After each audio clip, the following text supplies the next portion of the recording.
Assalamualaikum warahmatullahi wabarakatuh. Salam sejahtera bagi kita semua. Salam Om Swastiastu, Namo Buddhaya, salam kebajikan. Berjumpa lagi dengan saya Indra, nomor induk mahasiswa 5013938082, Prodi Magister Pendidikan Dasar. Pada pertemuan kali ini, kita akan membahas suatu tema yaitu studi literatur di negara Nordik.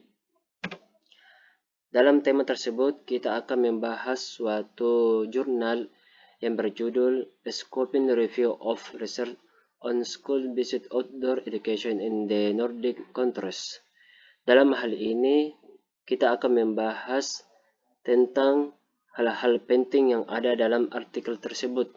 Kemudian, yang kedua yaitu, apakah outdoor education yang dimaksud pada artikel telah terimplementasi di Indonesia pada umumnya atau di sekolah tempat saya mengajar, yakni Madrasah Ibtidaiyah pada khususnya. Dalam hal ini menjelaskan dan memberikan contohnya. Kita masuk pada pembahasan pertanyaan pertama yaitu tentang kebutuhan serta luasnya penelitian yang berkaitan dengan pendidikan di luar ruang kelas atau sekolah di negara Nordik. Hal yang dikaji di dalam artikel mencakup tradisi negara Nordik di luar ruang kajian penelitian literatur secara empiris di wilayah tersebut, namun belum sepenuhnya diulas dalam kajian literatur secara internasional. Penelitian yang ada cukup banyak, terutama dari Denmark, Swedia, dan Norwegia, dan difokuskan pada konteks pendidikan dasar dan menengah. Kemudian, karakteristik secara umum pada studi literatur tersebut. Yang pertama yaitu mayoritas studi bersifat kualitatif. Kemudian fokus utama pada perspektif guru dan sifat dari pendidikan luar ruang kelas. Kemudian berbagai mata pelajaran yang dilibatkan seperti ilmu pengetahuan, bahasa, matematika, dan free life, yakni mencakup tentang konsep kehidupan di alam terbuka khas negara Nordik.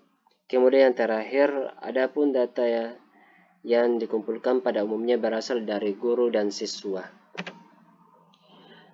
Kita masuk pada poin atau hal penting yang lainnya yaitu membahas tentang kekurangan dari literatur tersebut. Mencakup beberapa hal yaitu yang pertama, kurangnya penelitian tentang penerapan teknologi dalam pendidikan luar ruang kelas.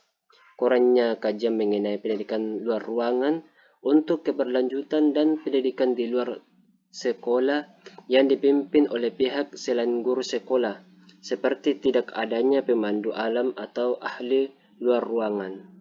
Kemudian yang ketiga yaitu kekurangan lainnya ialah minimnya kajian pendidikan yang diimplementasikan tentang pendidikan luar ruangan sekolah pada taman kanak-kanak dan perguruan tinggi secara pelatihan terhadap guru. Adapun terkait pada pertanyaan kedua yaitu tentang apakah outdoor education yang dimaksud pada artikel telah terimplementasi di Indonesia pada umumnya atau di sekolah tempat saya mengajar pada khususnya. Dalam hal ini menjelaskan dan memberikan contohnya. Menurut kajian dari artikel ini, bahwa pendidikan di luar ruangan dimaksudkan untuk pembelajaran yang dilakukan di luar ruang kelas formal, seperti pada taman-taman dan kebun sekolah, serta taman alam atau lanskap budaya dan alam lainnya, yang dimana kegiatan tersebut langsung dipimpin oleh guru sekolah. Adapun fokus kegiatan tersebut untuk mendukung perkembangan kognitif siswa, sosial, dan kesejahteraan mereka. Pendidikan luar ruangan, kelas atau sekolah secara umum masih terbatas di Indonesia.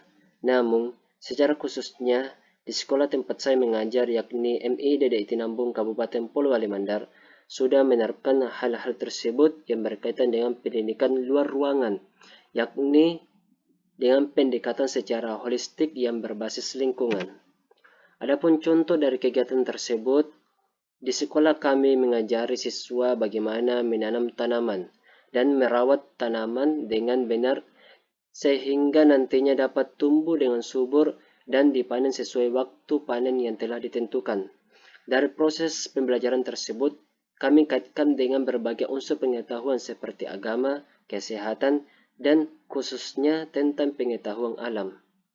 Di sekolah juga biasanya kami menjadikan taman atau kebun sekolah sebagai tempat untuk eksplorasi siswa dalam mengembangkan pengetahuan mereka tentang alam dan juga sebagai wadah untuk belajar matematika seperti menghitung.